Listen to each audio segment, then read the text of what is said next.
آؤ اپنی زندگی کا جائزہ لیں۔ مسند امام احمد میں ایک طویل روایت ہے جس کا خلاصہ اور مفہوم کچھ اس طرح ہے کہ ایک دفعہ نا رسول اللہ صلی اللہ علیہ وآلہ وسلم نے اپنے صحاب سے فرمایا کہ اللہ تعالیٰ نے جس طرح تمہارے درمیان روزی تقسیم کی ہے، اخلاق کو بھی تقسیم کیا ہے۔ اللہ دنیا تو اسے بھی دیتا ہے جسے وہ راضی ہے، اور اسے بھی دیتا ہے جس سے وہ راضی جس نہیں ہے، جسے وہ ناراض ہے، لیکن دین صرف اپنے محبوب بندے کو دیتا ہے، پسندیدہ لوگوں کو دیتا ہے۔ بس جسے دین مل گیا نا، اللہ اس سے محبت کرتا ہے۔ قسم ہے اس ذات کی جس کے قبضے میں میری جان ہے، بندہ مسلمان نہیں ہوتا جب تک کہ اس کا دل اور زبان مسلمان نہ ہو جائے، اور بندہ ایمان والا نہیں ہوتا جب تک کہ اس کے پڑوسی اس کی تکلیفوں سے ایذاؤں سے بے فکر نہ ہو جائیں۔ صحابہ نے پوچھا ایذائیں کیا ہیں؟ آپ صلی اللہ علیہ وسلم نے فرمایا دھوکہ اور ظلم۔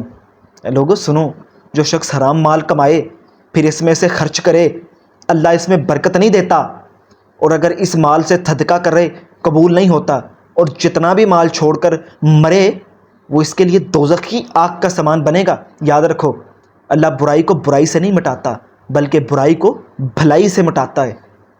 یہ فراڈ کر کے، دھوکہ دے کے، رشوتیں لے کے، لوگوں کو لوٹ کر یہ جو لوگ میلاد کرواتے ہیں اور جو لوگ ختم دلواتے ہیں اور جو ماں باپ کے چلیسویں اور چالیے کرواتے ہیں، آپ کو کیا لگتا ہے ان کو نیکیاں دیتے ہیں؟ نہ، ان کے گناہوں کا سبب بنتے ہیں۔